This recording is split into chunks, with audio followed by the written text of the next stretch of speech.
They say it's all about making the hay when the sun shines. We're into the first 2 months of the year. It's all about sunshine. How much hay can you make? Because in the months of February and March, Kenya is going to be hosting events. First of all, the African Nations Championship.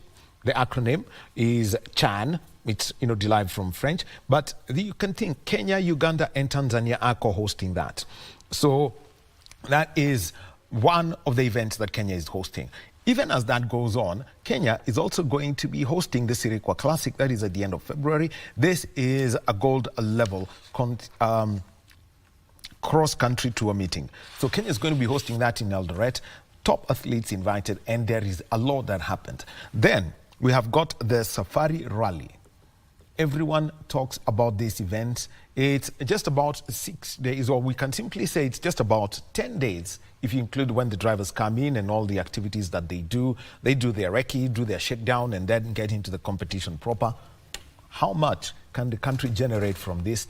How much can Kenya win itself off government reliance for all of these events, because they are fully funded by the government? And also, we have got the magical Kenya Open. It's the Kenya Open Golf Championship. It's part of the DP World Tour. This is what was known as a European Tour, the top-level PGA event in Europe. So Kenya is hosting that. And later, we host the world at the Cape Keno Classic, a one-day event, but still a lot of money coming through. And the question is, can we fully optimize the potential the country has when it comes to simply saying we can generate revenue, not just at the top, but even at the grassroots, all people who are around, vendors, there are things you can do about it. And this is the entire sports ecosystem that everyone should be talking about. To speak about that, we've got the research lead at the Africa Sports and Creative Institute, Richard Wanjohi. Thank you very much. Thank you very much. And later we expect that Cynthia Mumbo, the CEO of Sports Connect Africa and also a member of the board at the Kenya Academy of Sport, is going to be joining us. Richard, let me just put a background to this, is that the Africa Sports and Creative Institute, it's a team of people from the continent that came together, and they said sports, and it's a potential development lever for Africa. We see that a lot. We've seen lives transformed in this country. We can speak to Iten, Eldoret, Kapsabet, Nandi Hills as towns that have been fully transformed by the money that comes in from athletics. That we can take away from, from the reality of it. We've seen that. We have seen in Nigeria, and when you go especially to Nigeria, football has transformed the lives of many, same as Egypt, Morocco, in North Africa, and in South Africa. And for the Africa Sports and Creative Institute, what's the background of this, such that you can now have a collective and people give their views and say, where are our opportunities? So thank you very much for giving me this opportunity to come once again and share insights around the ecosystem of sports. Just to give you a bit of background, is that the sports sector has, for the longest time, especially on the African continent, being approached from an amateur level or without the requisite business perspective. And this is where we say... Okay, to be mchezo level. Mchezo. So not, we should stop saying that ni mchezo. It's a business, and we need to look at the magnitude and the seriousness and, the opportunities that arise from that. So the way the infrastructure was set up is that we did not have enough practitioners within the space. We still don't have that. I think even as an institution where I work at Strathmore, we have been trying to work around something that we can develop. One, to develop the right skills around it. Two, to develop the right infrastructure, both soft skills and physical skills, physical in the terms of collecting of this data, and third, to offer advisory and advocacy. You have touched on a very good topic of, having 3 or 4 marquee events or sports events that we start kicking off the year. If you look at developed economies like Saudi Arabia, Morocco, what Las Vegas is doing, is that you have 3 or 4 major events that you host within a certain period. Those events can generate enough income or enough revenue for that economy that can sustain that economy for 3 months. That is the opportunity that we need to look out for. So back to the heart of the matter. So in 2018, a gentleman called Bill Mbiako, who was working with the NBA, decided to go back and say, okay, I have been able to develop the infrastructure for NBA Africa. What can I do to appeal to the bigger picture of sports in Africa? And that's how Africa Sports and Creative Institute was born. It has been a very good process, or sort of a number of projects that have kicked off. I think I can give you one of the latest. This is understanding the game. It's an Africa sports industry perspective, case studies, a number of figures given. Just looking at the whole ecosystem within the sports sector across Africa. We have case studies that represent Africa. I've written one on Enda Sports. This is an apparel company that is domiciled in Kenya, that has been able to develop a shoe for Kenya, that was able to kit 3 teams last year during the Paris Olympic Games, Djibouti, Seychelles, and I think one other, Cape Verde. So if you look at the opportunities that we have as African countries in this space, is that there is a myriad of opportunities coming through, but we need to get it right. We need to get the data, not just collect the data. How can we utilize that data? How can we monetize that data? And how can we appeal to the larger audiences, both private and public sector? Well, every time you talk about this, and I just need to put this straightforward. And from some of the work that has been done, a full study was done, and one of the things that came out, and this is an area I know you're very passionate about, data, the lack of information about the African sports ecosystem. Yes, what is it? Because there are people, if you get onto social media, there are people who will tell you something about the FKF Premier League, but we also tend to ignore it after some time. How do we manage this? So, as I said, we have to start from the top. We have to recognize that there is a need to develop that data, or have a data-oriented decision-making process. Let me give you some perspective. In 2024, Africa generated about 3.2 trillion USD. If you look at that from a sports perspective, currently sports contributes only 1%, 1 to 2% of the GDP across the continent. That's about 30 billion, give or take. 30 billion USD. Now, to bring it to the local context, our top 5 sports, rugby, athletics, football, volleyball maybe, and rugby, they need about 150 million USD. If you look at what we are generating currently, it's anything between $500 million to $1 billion USD. In Kenya. In Kenya. So if we look at an opportunity of moving that ticker from 1% to 5%, can you imagine the effect that it would have, the ripple effect that it would have on the economy? It's not going to happen immediately. It's a gradual process. But look at what we've already started doing. Okay, just to put it into context, looking at it, are we looking at the spend on sport? So we're looking at the wholesome picture. Because because I would be talking about 100 million USD if I was to basically look at the sports fund, it's the allocation for the Sports, Arts and Social Development Fund, yes, which is about 100 million USD, which comes to close, 13 billion. But at times you'd see it's about anywhere between 70, or it can be actually less, 70 million to $100 million. So that's about 7 billion shillings. So how do we fund the sports fund? It's taxes from betting and gambling. Taxing from betting. How much do the betting firms make? Now, that is another story, because they are the payouts. They are privately, they are not required to publicly disclose, but we can guess. Exactly. Just by their tax numbers. Now, look at that. If you look at the current sponsorship ecosystem in the country, we have almost the top 3 betting companies have put some money in sports.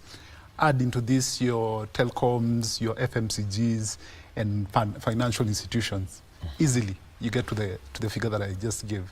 Now, if you look at that, just the sponsorship by itself, now you also rope in the infrastructure, tartan tracks, equipment, wear, sportswear, and all that. That gives you the picture of the whole ecosystem. Now, if you go deeper now and go, into hospitality, sports tourism, the number becomes even bigger. Because it's just that we have not been able to classify them as such.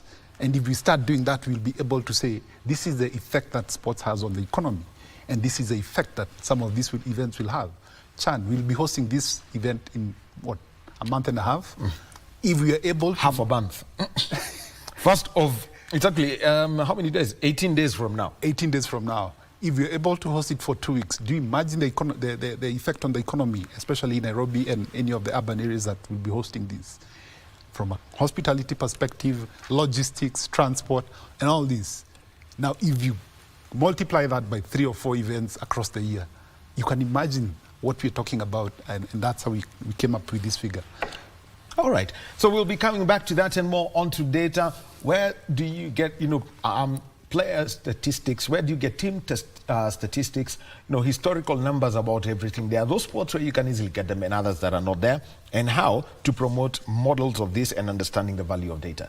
Richard Njohi will be joining us in the next hour. And also around the same time, I believe that Cynthia Mumbo will be here. Our sign language interpreter this hour has been Brian Muraru. Let's take a short break. We'll be back in a brief. And welcome back to Sports Check on this Monday morning. Well, we've already had a conversation about Kenya and Finland and their cooperation in sport. Just taking a look at the highlights from the FKF Premier League and also keeping up with what's happening in the news cycle today. So just to mention is that the newly appointed Ethics and Anti-Corruption Commission CEO, Abdi Mohamed, has been sworn in at the Supreme Court. Aziz Hashim is going to be giving us that story. Nominated Senator, the Honorable Gloria Oroba, will address the press on matters touching on gender-based violence and femicide. And remember also that the National Assembly Committee on Appointments will conduct approval hearings for new 3 cabinet secretary nominees starting tomorrow. And just before we continue with our conversation around sport, let me introduce my sign language interpreter at this hour.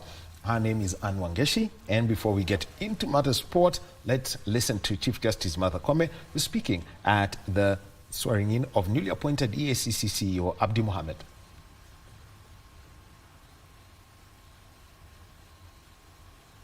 So Abdi Mohamed, the newly appointed Ethics and Anti-Corruption CEO, has been sworn in.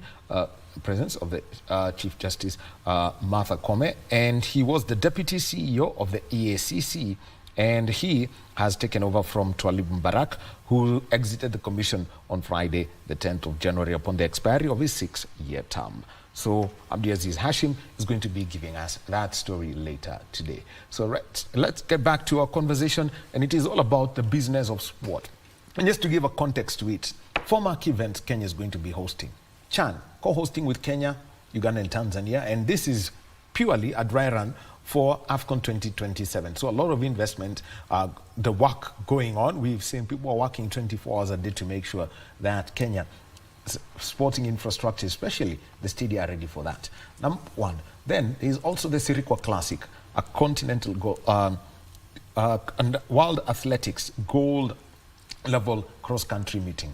We've got the WRC Safari Rally in March and also the Kenya Open Golf Championship. Those are 4 events. All the noise is what everyone should be expecting around the events as they get closed.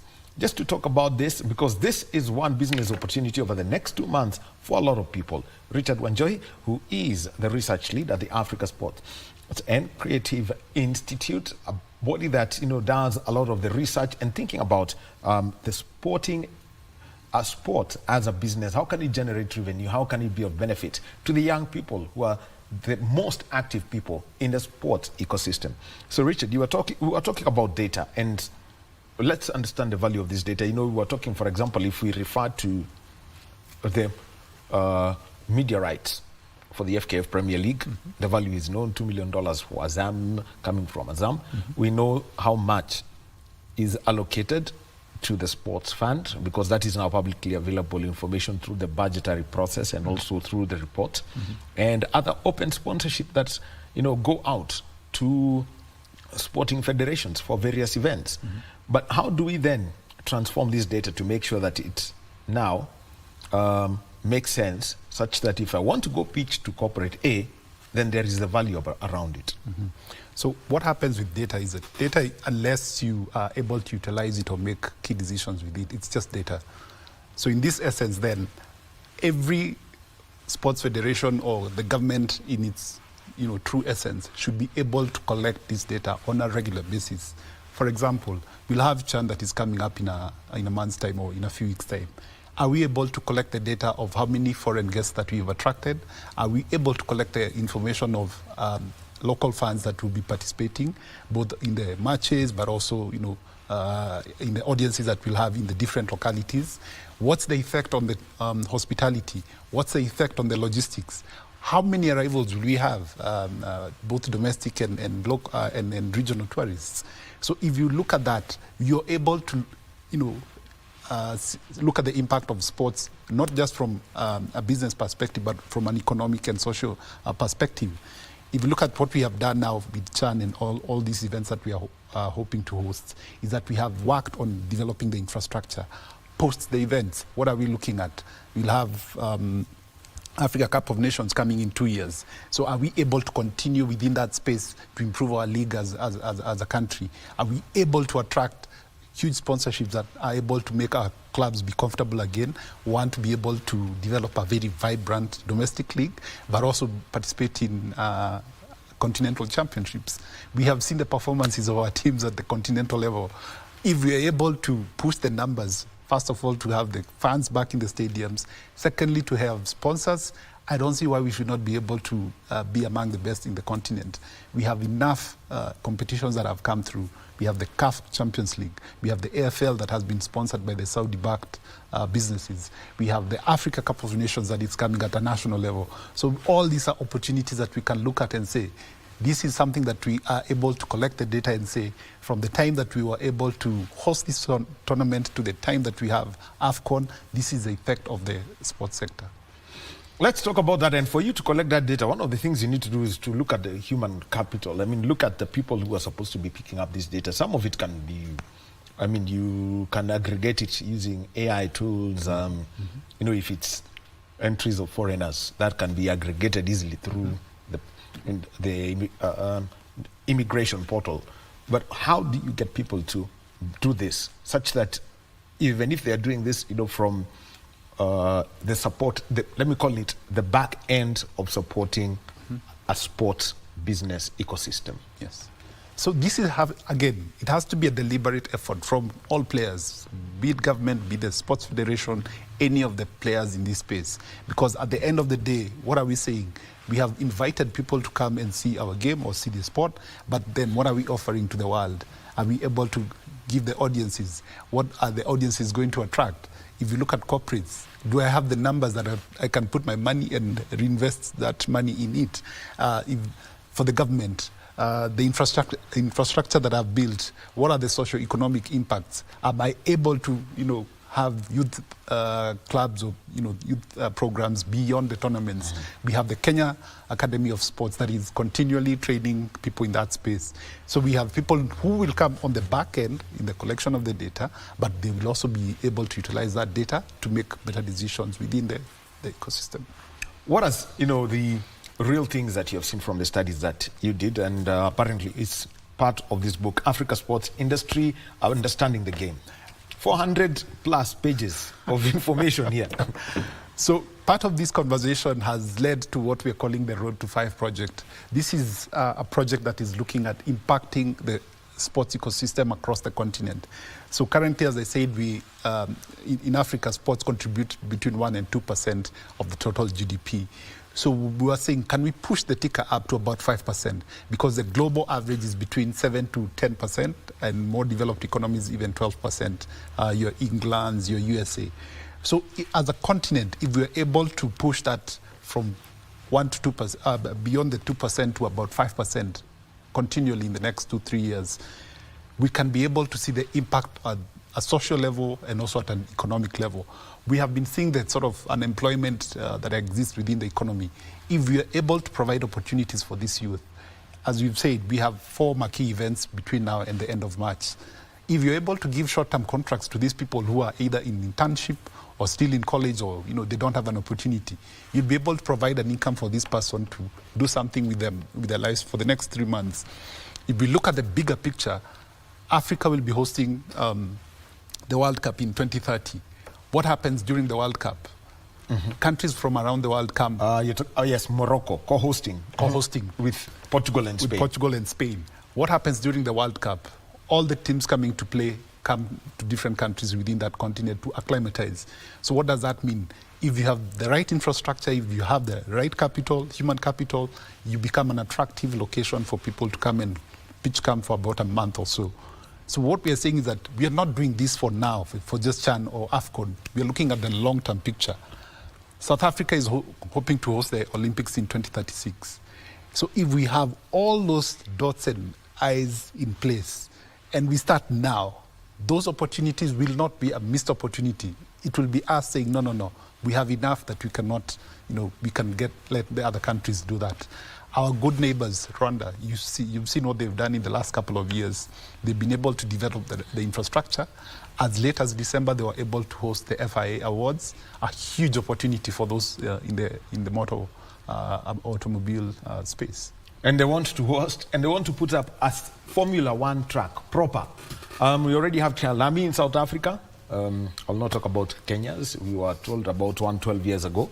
But Rwanda looks like they may be set to that. Because that brings in now where the collaboration between sports federations and public authorities, where public authorities have the lead in ensuring that this is developed. Yes, it's important for governments to recognize that they cannot do this alone. You have institutions, you have private sector people who can come in and, use their skills, their infrastructure, but also their expertise to be able to develop what you need in this space. For example, for Chan that we will be having in a few weeks, what about the ticketing, the media rights, making this an appealing event across the different audiences? Because you have about 2 or 3 generations who are going to be watching this sport, some for the first time. I have my family who have never gone to a live football match. So if you're able to appeal to all these audiences, who do you need? Private sector, people who have been in that space that will be able to appeal to these things. And the whole thing is, you mentioned about Rwanda and how Rwanda, has taken the lead. Actually, I'll mention 2 countries. One, Morocco, through a royal initiative, and number 2, we also have got Rwanda. And people may not agree with at times with the political system there, but what's this story that this person has President Kagame has said, if you want to host anything, there's only one place to come outside of Morocco, Rwanda. At the end of the day, the head of state or the head of government has to make that decision. It has to be a deliberate effort from the highest office of the land. Morocco, as you state, the king himself for the last 10, 15 years has deliberately invested in sports. That's how Morocco was able to match what they have been given by FIFA to be able